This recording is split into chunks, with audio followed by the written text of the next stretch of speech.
Mana bu sinimiz bitta narsani so'rab qoldi. İki qatorini bo'lsa ham aytib beray shuni. Buni bir 15-20 yil avval aytdim. Aytganda ham shunaqa bo'ladi hali dedim.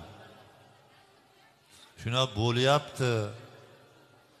Mana shunaqa bo'lib qolishi mumkin. Men bo'ladi demaganman. Ehtiyot bo'laylik degan. Buni u paytda bir o'ris odamdan eshitganman. Bir o'ris odam o'qiyapti. O'rischa o'qiyapti, endi ruslar ham tushunsin degan bo'lsa kerak, hadis deb o'qiyapti. Hazrat Payg'ambar Muhammad sallallohu alayhi vasallam Jibril alayhisalomdan so'ragan ekanlar. Biz o'tgandan keyin ham siz yerga tushasizmi? Desalar, Jibril alayhisalom men 10 marta yerga tushaman. Va 10 ta eng qimmatbaho narsani olib ketaman. O'shandan keyin qiyomat bo'ladi degan ekanlar. Ulardan biri endi bir hammasini aytsam birovlarning qalbiga tegib ketib qolishidan qo'rqaman. Xullas boydan saxovat peshaligida olib ketaman dedi. Mullodan ilmiga amal qilishni olib ketib qolaman, ilmiga amal qilmay qo'yadi. Xullas kambag'aldan sabr toqatni olib ketaman dedi. Alloh berganiga sabr qilmay turib oladi dedi. Yana bir ayol kishilar iltimos qilaman, gaplashmay o'tirsanglar shu ovozingizlarda eshitib qolyapman. Mana shu imni sizlarga bag'ishlangan gap shu. Mehru oqibatni olib ketaman qarindosh urug'dan dedi.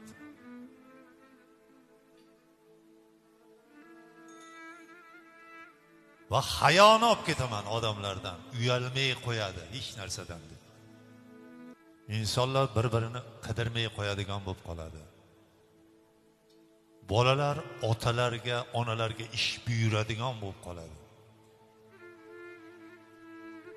Qattiq gapiradigan, hatto ota-onasini uradigan darajada bo'lib qoladi. Hech kim ibodat qilmay qo'yadi.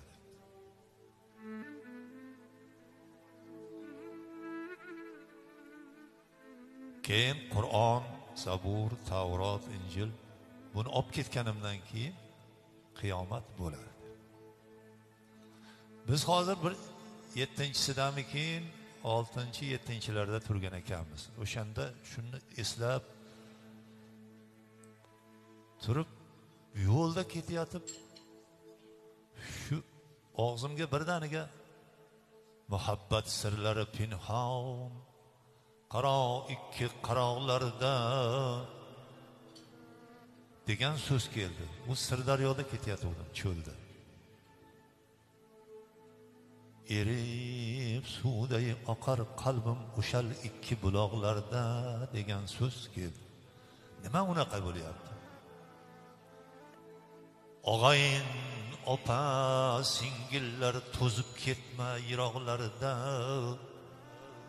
ki qalbim qiynalar doim ko'rarman deb so'roqlarda.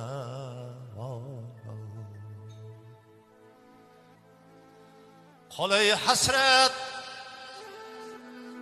hasrat sen ham bizga yetolmaysan zog'larda.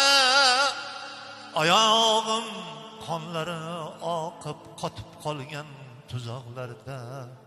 Voy, shu so'z keldi. Sirdaryoni yo'liga, tekis yo'liga chiqqanimcha. Nima bu deyapman? Aynan o'sha ekan. Aka-ukalar bir-birini ko'rmay qo'yibdi.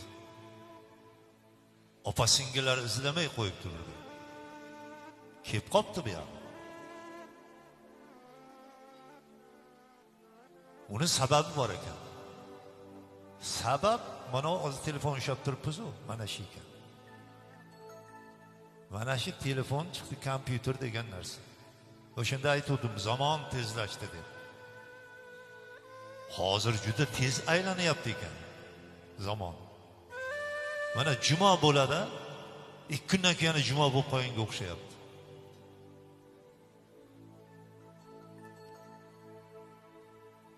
Nimaga unaqa? Ish tez bitib ketyapti mana o kompyuterda.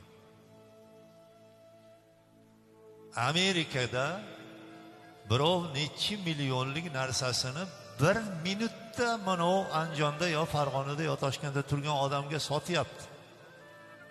U ham ashida turib birovga sotib yuboryapti. U 1-2 million foyda ham qilib olyapti. Ha, ilgari uning uchun 2 oy dengizdan suzib borishing kerak edi.